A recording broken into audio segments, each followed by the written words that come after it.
Their first meeting in Tarsus became the stuff of legend. Cleopatra arrived, once again, not quietly. She sailed up the river on that same gilded barge, dressed as Aphrodite, surrounded by incense, music, and an overall sense of look what you could have. Antony, famously indulgent, was impressed, because of course he was. Their relationship became one of the ancient world's great collaborations in mutual extravagance.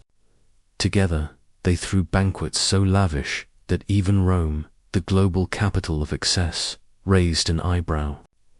The historian Plutarch described them forming a private drinking club called the inimitable Livers, named that, depending on translation, can mean either those who live without equal or those whose livers are doomed. They hosted nightly feasts, competed in mock hunts, and once, reportedly, spent an entire evening pretending to fish with jewel nets while servants dove underwater to attach pre-caught fish to their hooks. Because nothing says imperial grandeur like staging a lie for the sake of your own amusement at these dinners. Cleopatra and Antony played at being gods. Literally, they styled themselves as Isis and Dionysus, symbols of fertility, ecstasy, and divine rule. Guests were expected to treat them accordingly, which, depending on the amount of wine involved, could lead to some spectacular awkwardness. The goal wasn't subtlety, it was spectacle. Egypt's monarchy had always blended politics and divinity, but Cleopatra elevated it into something hypnotic. She didn't need to conquer Rome with armies. She only needed to convince its leaders that Egypt was a paradise and that its queen, was too intoxicating to destroy. And for a while, it worked, of course. Luxury on this scale comes with certain downsides, like public resentment.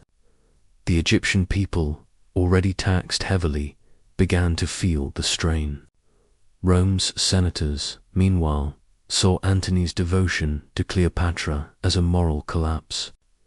To them, he wasn't just under her spell, he was betraying Roman austerity. Octavian, Caesar's heir and future Augustus, used that image ruthlessly.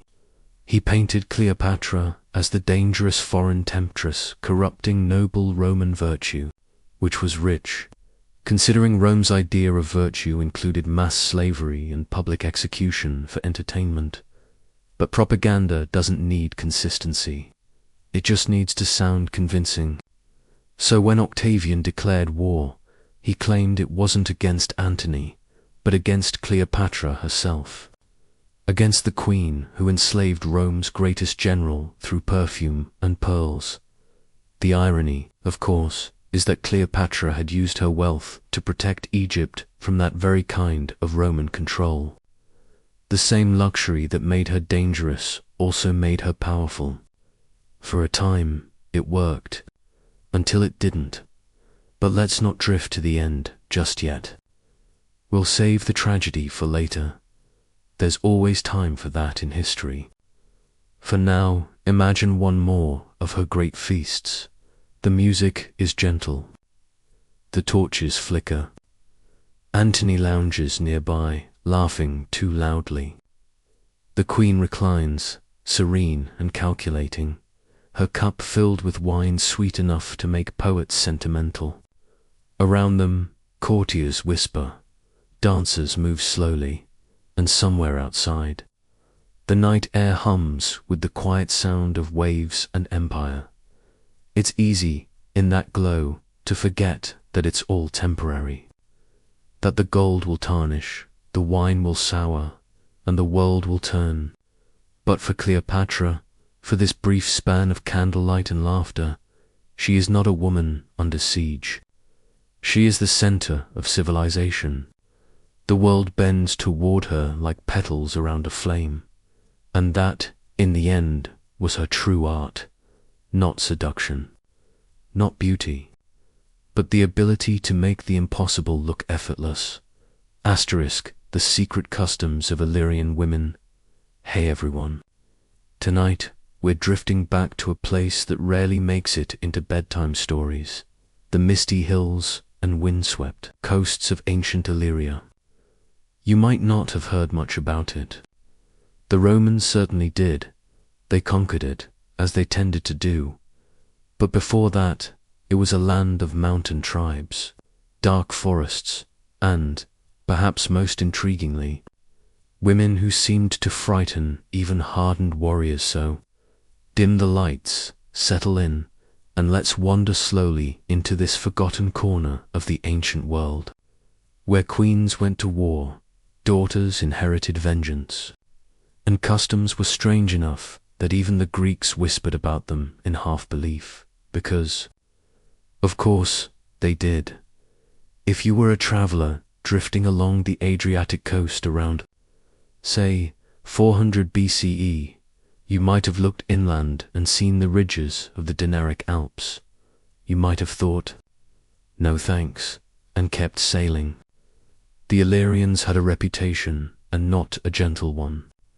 They were mountain people, hunters, raiders, shepherds, and, depending on who you asked, occasional pirates, the Greeks, who adored writing about other people's flaws, painted the Illyrians as savage and unpredictable, which, translated from Greek cultural bias, means they didn't act like us. The Romans later called them feroces, fierce, which is Roman for difficult to control. But underneath the dusty layers of condescension, a few fascinating details survive, and they tell us something rare, that Illyrian women lived in a world where power wasn't just a male pastime. Let's start with one of the most famous Illyrian women, Queen Tuta. Ah yes, Tuta, a name that sounds poetic enough to be harmless. She wasn, single quotes, T.Teuta, one of the larger Illyrian tribes. Around the 3rd century BCE, she inherited the throne after the death of her husband, King Ag, who had the unfortunate habit of celebrating military victories with such enthusiasm that he drank himself to death. Because of course he did. Teuta, on the other hand, seems to have had no intention of following him into early oblivion. She took over his kingdom and his fleet and proceeded to cause headaches for nearly every coastal power in the Adriatic. Now, the Illyrians had a casual attitude toward piracy. It was less crime and more hobby.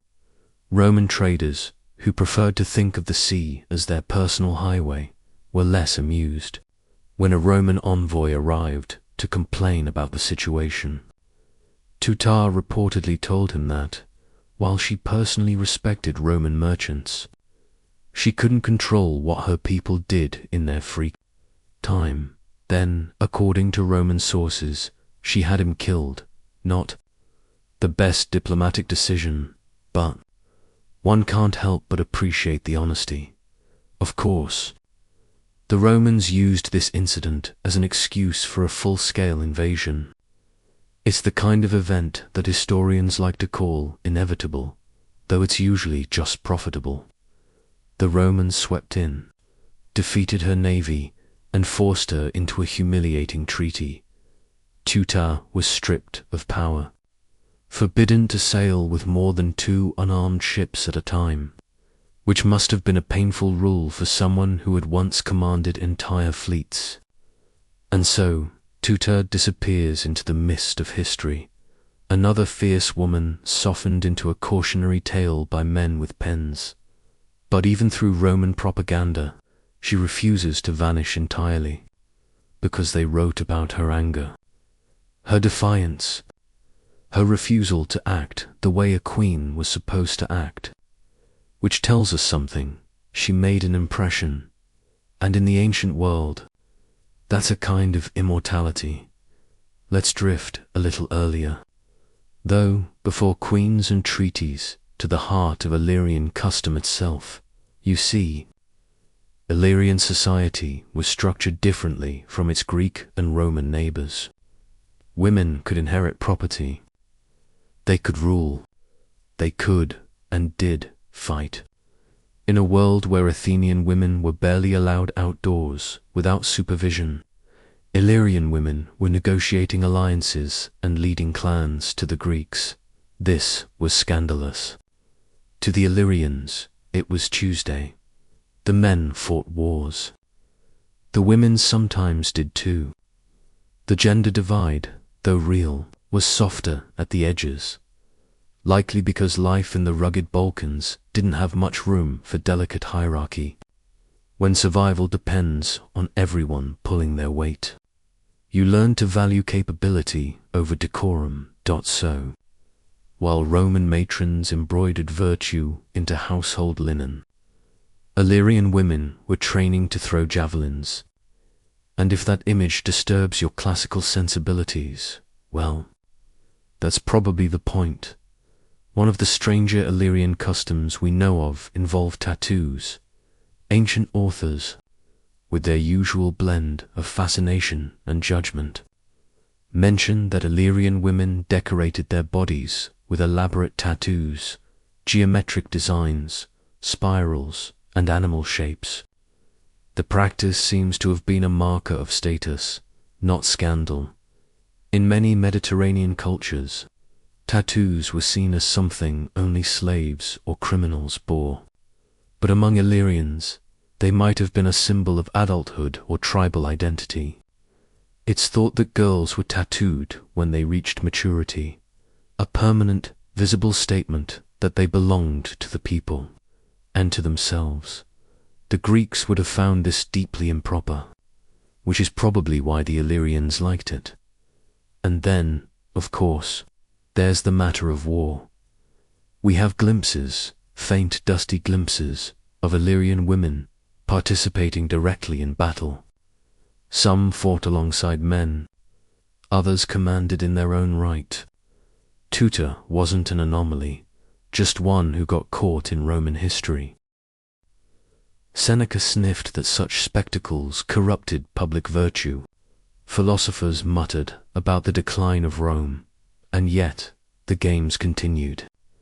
Because for all its obsession with discipline and order, Rome adored contradiction. They worshipped Mars, the god of war, yet condemned women who embodied his spirit. They praised bravery, yet feared it when it wore a dress. They built temples to virtue, and then sold tickets to vice. A system, if you're wondering what the average spectator thought of all this. Well, they were probably too busy eating. A day at the arena wasn't all blood, and pathos, it was a festival. Vendors sold bread, cheese, and slightly warm wine.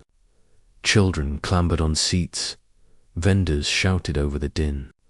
And somewhere in the background, a musician tried to make a flute sound triumphant. When the female fighters appeared, there would be laughter, cheers, and maybe the occasional awkward silence as husbands realized their wives were cheering a little too loudly. It was theater, after all, a dangerous ballet of violence and spectacle, designed to blur the line between admiration and condemnation. And when it was over, the crowd would go home, discuss the highlights, and move on to the next day's events, chariot races, executions, or public feasts. The women's names, their scars, their courage all would fade like the echo of the crowd. Yet, even in their disappearance, they left shadows. Centuries later, scholars, poets, and historians would stumble upon those faint inscriptions and wonder. Who was Aquileia? Who was Amazonia? What made them fight? We'll never know, really, but we can guess. Perhaps it was for the same reason anyone steps out of the expected path: curiosity, pride, defiance. Maybe, for a few moments under the Roman sun, they felt free, and that, more than any victory, might have been worth the risk. Let's drift forward now, gently, through the centuries. Past the fall of Rome, through the dust of the amphitheatres that once echoed with applause. Because history, as it often does, forgot these women. For over 1,000 years, the image of a woman in armor became legend, again impossible, mythic, or sinful, until another era, far away, began to remember them. But that's for our next wandering. Cleopatra's banquets of excess. Hey, everyone. Tonight, we're drifting back to a time when Egypt still shimmered with gold, wine was measured in amphorae instead of bottles, and the Nile carried gossip as easily as it carried grain. So, if you're still awake, let's dim the lights, find a comfortable spot, and float backward through time to the world of Cleopatra VII. Yes, that Cleopatra, the one Hollywood insists on draping in eyeliner thick enough to hold architectural value. The queen who made emperors swoon, historians moralize, an entire civilization's gossip for 2,000 years straight. But tonight, we're not here for the dramatic version. We're not going to talk about snakes, or carpets, or tragic finales. No, we're here for the banquets. Because Cleopatra didn't just rule, Egypt, she hosted it. Her dinners were political weapons, disguised as evenings of indulgence. And somewhere between the roasted peacocks, the buckets of pearls, and Mark Antony pretending to understand Egyptian wine, Cleopatra turned the act of dining into an art form. A strange, intoxicating blend of seduction, strategy, and mild economic collapse. So let's drift into her palace. The torches are flickering. The air smells of myrrh and overconfidence. And the queen herself is waiting at the head of the table, wearing a crown that might be worth more than the GDP of several Roman provinces to begin. It's worth remembering that Cleopatra was not technically Egyptian. She was Macedonian Greek, part of the Ptolemaic dynasty, a long line of royals descended from one of Alexander the Great's generals, a family that had ruled Egypt for 3 centuries, and yet never really learned Egyptian until Cleopatra herself decided it might be helpful to speak to her own people, which, frankly, already made her the most competent Ptolemy in generations. Her ancestors were enthusiastic. They built temples, libraries, and a dynasty that mostly survived by marrying itself. The Ptolemies took sibling marriage to a level that even the ancient Egyptians might have found a bit excessive. By Cleopatra's time, the royal family tree was less a tree and more of a snake eating its own tail. Charming, but medically unwise. Still, Cleopatra stood out. She was intelligent, multilingual, politically sharp, and, by all accounts, aware that her dynasty's grip on power was slipping faster than a wine cup in a Roman senator's hand. So she did what any self-aware monarch would do. She turned spectacle into strategy. The ancient world was obsessed with luxury. To the Romans, Eastern wealth was both alluring and suspicious. They loved to mock it while secretly wanting it. Gold, ivory, perfumes, spices, all symbols of decadence that conveniently doubled as proof that one was superior to everyone else. Cleopatra understood that better than anyone. She didn't just embrace luxury, she weaponized it. And nowhere was this more obvious than in her legendary banquets. Now, Roman historians, who were basically the ancient equivalent of internet, gossip columnists wrote about these dinners with a mix of disgust and fascination. Pliny the Elder, who seemed to have written about everything except how to relax, claimed that Cleopatra once dissolved a pearl in vinegar just to prove a point. According to him, she and Mark Antony had been arguing over who could host the most expensive dinner in history. A very relatable problem if you ignore the part where half of Egypt was starving. So, to win, Cleopatra dropped one of her enormous pearl earrings into a goblet of vinegar, let it dissolve, and drank it. The message was clear. Her wealth was so immense, she could consume it for sport. Mark Antony, wisely, did not attempt to compete, mostly because he didn't own earrings that expensive, and also because he wasn't entirely sure how vinegar worked. Was the story true? Probably not.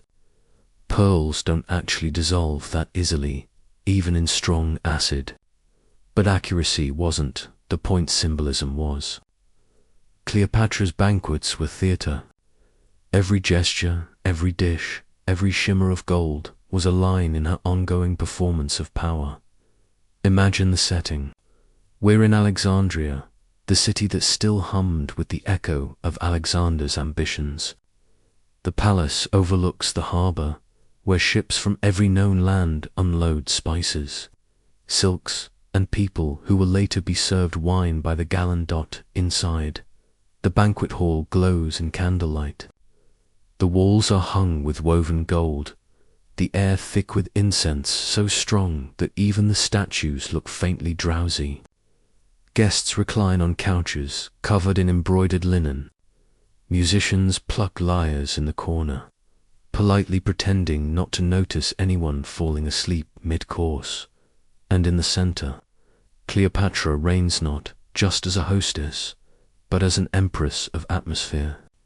She speaks softly, laughs at the right moments, and manages to make everyone at the table feel slightly inferior yet strangely enchanted, which is, of course, the secret to diplomacy. The food itself was an event. Egypt's harvests provided grains, fruits, honey, and wine. But Cleopatra imported delicacies from across the Mediterranean. Peacocks from Persia, shellfish from the Red Sea, figs from Syria, dates from Arabia, and whatever unlucky animal Rome considered exotic that year. If it could be roasted, stewed, or gilded, it made the menu.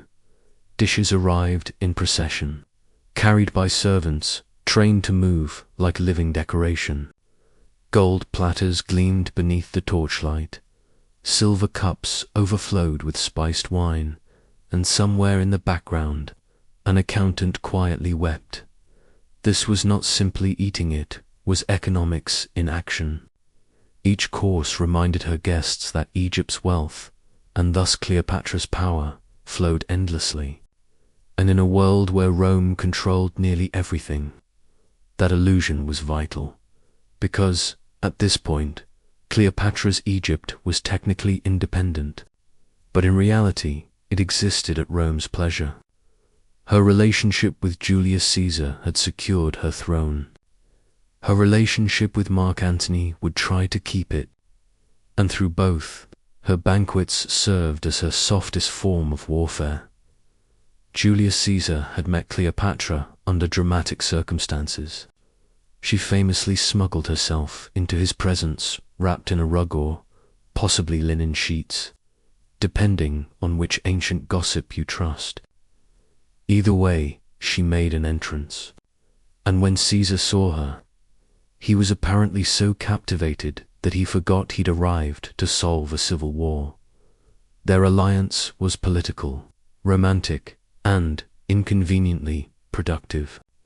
They had a child, Caesarean, whom Cleopatra named optimistically, as if it might secure her son's legitimacy in Rome. It didn't.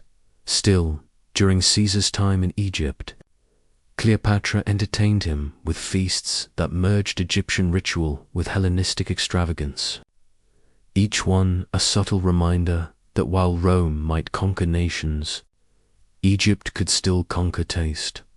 One banquet, according to legend, involved her floating down the Nile on a barge gilded with gold.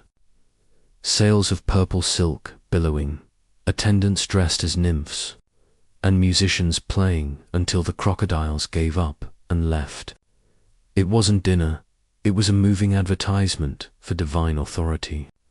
And Caesar, pragmatic though he was, seemed to enjoy the show after Caesar's death, stabbed by people who clearly hadn't been invited to enough nice dinners. Cleopatra found herself in a precarious position. Enter Mark Antony, general, politician, and man whose strategic weaknesses included both Egypt and enthusiasm. The women who fought in the arena. Hey, everyone.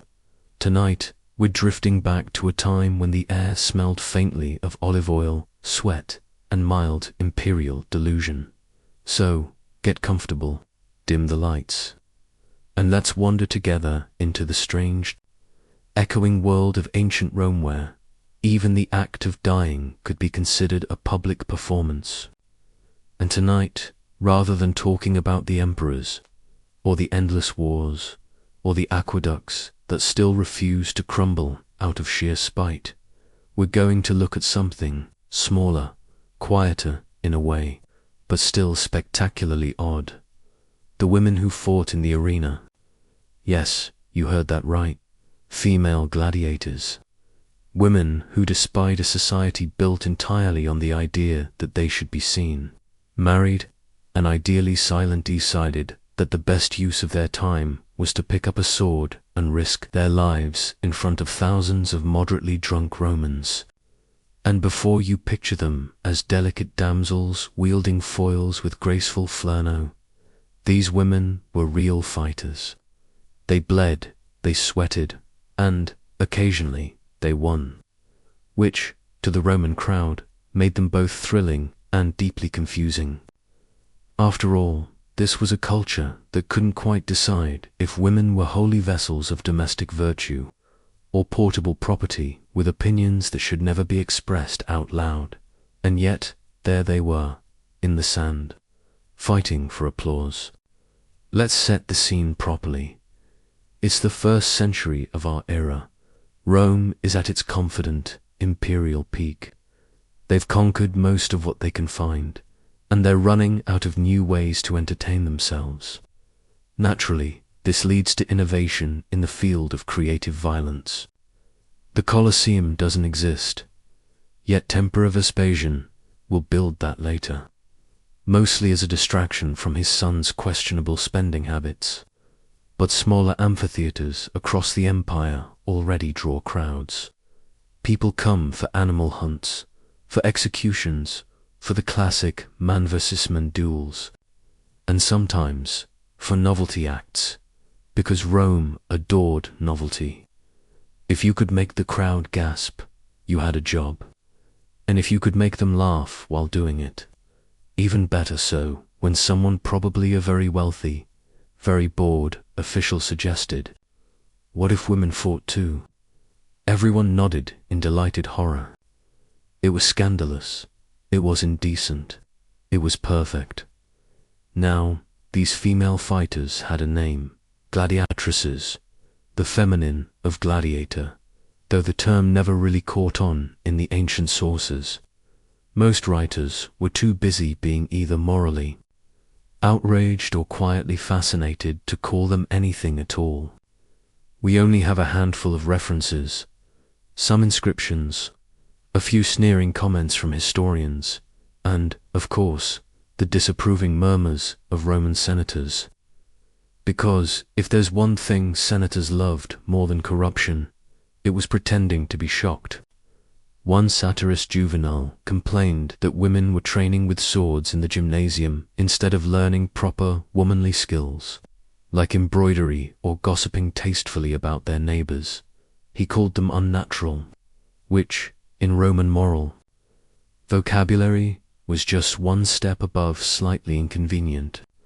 Others, like Cassius Dio, mentioned female fighters appearing in extravagant games organized by Nero and Domitian, because of course Nero would be involved. If there was a spectacle that blurred the line between theatrical art and public humiliation, Nero was there, probably wearing eyeliner. So who were these women, really? Contrary to the romantic idea of enslaved maidens forced into combat, most weren't slaves. They were often free women, sometimes even of noble birth, who chose to fight, which, in Roman eyes, made it all the more scandalous. The lower classes could do anything. They were expected to. But noble women, they were supposed to embody restraint, modesty, and a complete lack of visible muscles. When high-born women entered the arena, it was like seeing a senator moonlight as a street performer, amusing but also deeply disturbing to the social order. Naturally, this made it irresistible, and for some women it offered something no household could: attention. In a world where their names could easily vanish behind those of fathers, husbands, or sons, fighting gave them identity. Fame, a brief moment where they weren't someone's wife, they were the main event. Training for the arena wasn't glamorous. Forget the polished swords and glistening oil-soaked muscles of Hollywood. Actual gladiator schools were brutal. The ludi, as they were called, were part gym, part prison. Recruits trained with wooden swords, sparred for hours, and lived under strict discipline. Food was simple: barley, beans, and whatever kept you from fainting mid-duel, the best female. Fighters might have trained alongside men, though likely in separate quarters. Their weapons mirrored those of the male gladiators' short swords, shields, tridents, even nets. Some fought as murmillos, with heavy armor and fish-shaped helmets. Others took on the role of retiaria, armed only with a net and trident, a style that demanded agility and a strong sense of humor. And, interestingly, spectators didn't always laugh at them. Sometimes they admired them. Sometimes they cheered. Because novelty aside, courage was courage. And seeing any one man or woman face death with grace had its own grim allure. Still, for many Romans, the idea of female combat crossed a line. Not because of the violence, mind you, they loved violence, but because it disrupted the ideal image of Roman womanhood: gentle, obedient, eternally busy with wool. A woman wielding a sword was both fascinating and terrifying. A social malfunction, dressed in armor. Even the Emperor Domitian, who delighted in scandalous games, eventually banned women from fighting in the arena around the year 200 CE. He called it indecent, which, coming from a man rumored to host private gladiator matches in his garden, is impressive hypocrisy.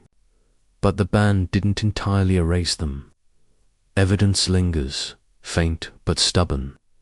An inscription found in Osteorome's bustling port records to women named Amazonas and Achillea, who fought each other to a draw. Their names, clearly stage names, suggest the mythic flair the crowd expected. Amazonas, after the warrior women of legend. Achillea, a nod to Achilles except, well, slightly more aerodynamic to the Romans. That pairing must have been deliciously ironic.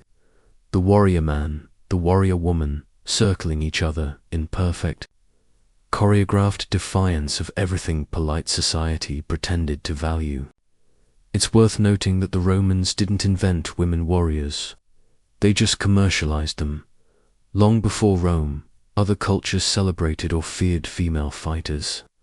Greek myths told of the Amazons, fierce tribes of women who lived without men, raised their daughters for battle, and, apparently, cut off one breast to better draw their bows. A story which says far more about Greek male imagination than about actual physiology. Scythian and Sarmatian women, real nomadic horse riders from the steppes, were genuinely skilled in warfare. Archaeology even backs it up. Graves filled with weapons, armor, and the bones of women bearing battle injuries. To the Greeks, they were monsters. To the Romans, they were marketing inspiration. So when a Roman female gladiator called herself Amazon, she was playing into that myth, selling the fantasy, and maybe, quietly, enjoying the irony of turning legend into profession. The spectacle itself followed the usual formula. Two fighters would enter. They'd salute the editor, the person funding the games. Often a local politician trying to distract the populace from his tax policies. Then the fight would begin. Weapons clashed, sand flew, the crowd roared, and when one fighter fell, the audience would decide her fate with the infamous thumbs. Though the gesture's meaning is debated, thumbs up, thumbs down, sideways, it didn't really matter. The crowd wanted drama, and a graceful death was considered the height of it. Asterisk, there's no record of how many women died in these games. But given how Romans described them as curiosities rather than regular fighters, it's likely they appeared rarely, and their bouts were carefully staged. They were entertainment, not endurance, and the point wasn't victory, it was novelty. To show that Rome was so rich, so powerful, it could afford to play games with its gender norms. Outside the arena, the lives of these women were some may have returned to obscurity, others might have been celebrated briefly and forgotten. Inscriptions occasionally honor them as ludus alumni, graduates of the gladiator schools, suggesting a kind of professional pride, a small rough dignity in surviving what few dared to try. Of course, the moralists hated them. Asterisk, asterisk. Advice for time traveling to medieval Europe. Hey everyone. Tonight, we're drifting back to a time of mud, monks, and mildly terrifying dentistry. So if you're settling in, maybe pull up a blanket, dim the lights, and let your mind wander, because we're about to go time traveling back to medieval Europe. And before you pack your things, let's be clear, you don't really need much, just a sturdy immune system, a willingness to never bathe again, and a tolerance for people who think the Black Death was caused by bad air and the moon. Comforting, isn't it? If you were to step out of your nice, temperature-controlled bedroom right now and tumble into the year 1320, you'd want a plan, and maybe a tetanus shot. So tonight, let's float through what you'd actually need to survive, socially and physically, in the medieval world. From fashion tips that smell faintly of rancid tallow, to how not to be executed for witchcraft just because you sneezed at the wrong time. Let's start with hygiene, or rather the absence of it. We have this modern idea that medieval people never bathed. That's sort of true, but also not entirely fair. Many did bathe occasionally, when the river wasn't frozen and the smell of the local tannery hadn't made it unbearable. But soap, as we know it, wasn't exactly luxurious lavender-scented foam. It was more like lumpy fat and ashes, stirred by someone who'd probably muttered good enough and sold it in a damp sack. If you did take a bath, you'd want to do it quickly, because water was viewed with suspicion, could open your pores and let in disease. So you'd rinse fast, preferably while fully clothed, and then reassure everyone that you were only doing it for medical purposes. And, naturally, people judged each other by smell. Royalty wasn't necessarily cleaner. They just had more perfume, which meant they smelled like lavender covering up rotting meat, instead of just rotting meat. Next, let's talk about clothes. You might be thinking, I'll blend right in with a simple tunic. But if you appear in the Middle Ages wearing clean fabric, congratulations, you've just made yourself suspicious. Because freshly laundered linen means you're either impossibly wealthy or a witch. Possibly both. If you were a peasant, you'd wear wool. Scratchy, heavy, occasionally home to a small rodent. If you were noble, you'd wear velvet. Thick, dark, and hot enough to make you faint by mid-morning. Either way, expect to spend a lot of time adjusting, scratching, and wondering why everyone is staring. And don't forget your shoes. They weren't so much supportive footwear as they were fabric pretending to be leather. If you're planning to walk through a medieval town, imagine mud mixed with manure and things that used to be horses. Then imagine doing that in slippers. Now you're ready. You might also want to consider how you'll eat, because medieval food is charmingly refrigeration hadn't been invented yet, so preservation meant two things: salt or denial.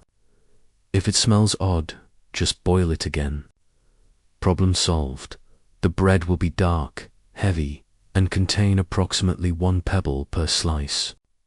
The ale will be warm and slightly viscous, and the meat, if you're lucky enough to have it, will taste faintly of yesterday. But on the bright side, nobody's counting calories. They're too busy counting plague symptoms. Speaking of which, let's drift gently into the topic of medicine. You'll want to avoid getting sick, because if you do, the local doctor might offer to balance your humors with leeches or, for more serious ailments, a brisk trepanning. That's when they drill a small hole in your head to let out the bad spirits. It's both a treatment and an unforgettable experience. Hospitals did exist, but they weren't what you're imagining. Think less clean white sheets and soft lighting, and more barn with extra crosses. Nuns would tend to you kindly, but their main tool was prayer. And if prayer didn't work, they assumed it was your fault. Now, let's move on to manners, which are important if you want to avoid being burned at the stake. Social hierarchy was everything. If you meet a noble, you bow. If you meet a priest, you kneel. If you meet a king, you kneel lower on preferably. Stay there until dismissed or dead, whichever comes first. The key to medieval conversation is simple. Don't speak unless spoken to. Don't make eye contact, and don't point out that the royal banquet smells like feet. Everyone already knows. If you're invited to dine, congratulations, you've achieved social success. Now, prepare to share a trencher, a flat piece of stale bread used as a plate with 3 other people. Double dipping is fine. Cutlery is not. You'll eat with your hands, wipe them on the tablecloth, and pretend that's normal. And of course, everyone drinks from the same cup. It builds character, and probably a few infections. Let's drift over to language, which is another small problem for a time traveler. You might think you can get by with modern English, but that's optimistic. The English of 1300 sounds like someone gargling marbles while reading Shakespeare backward. If you end up in France, expect even less understanding, unless you're very fluent in Old French, which is basically modern French, but with more unnecessary letters and deep emotional pain. In Germany, people will shout at you kindly. In Italy, they'll assume you're lost and give you food. In England, they'll assume you're possessed. So the best approach is to nod, smile faintly, and avoid saying anything that could be mistaken for heresy, which, unfortunately, is almost everything. And speaking of heresy, let's discuss religion, since you can't really exist in medieval Europe without accidentally offending it. Religion was everywhere. It governed the calendar, the laws, and the way people sneezed. Every day had at least one saint's feast, and missing Mass was about as suspicious as hiding a dragon in your cellar. If you travel to a village, you'll find the church at its center. It's the biggest building, usually because it doubles as a fortress, town hall, and storage for relics of dubious origin. A splinter from the true cross, perhaps, or the jawbone of St. Mildred's cousin's goat, all equally holy. The priest knows everything about everyone. He's the medieval equivalent of social media minus, the privacy settings. Confess your sins, and by morning the entire parish will know you once thought impure thoughts about a travelling minstrel. Asterisk, but on the bright side, belief kept people going. If you're starving, freezing, and diseased, eternal paradise sounds pretty good, even if getting there involves a few inquisitors along the way. By now, you might be wondering how to avoid dying in the Middle Ages. It's a fair question. Statistically, you won't last long. The average life expectancy hovered somewhere between brief and optimistically 35. If you're born a peasant, your biggest threats are famine, fever, and nobles deciding your field looks better as a hunting park. If you're born a noble, your threats are gout, assassination, and your cousins. Always your cousins. And if you think the royal life sounds safer, well, we'll get to that. Spoiler, it isn't. It just comes with better curtains. Still, the Middle Ages had their charms.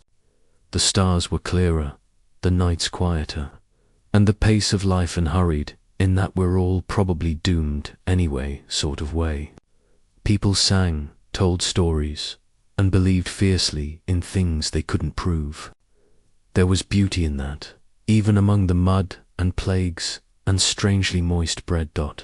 So, if you do find yourself in medieval Europe, remember, keep your head down, your hands cleanish, and your beliefs orthodox. Don't insult the king. Don't mention astronomy. And, above all, don't eat anything labeled pottage. Just don't. Now, let's drift further.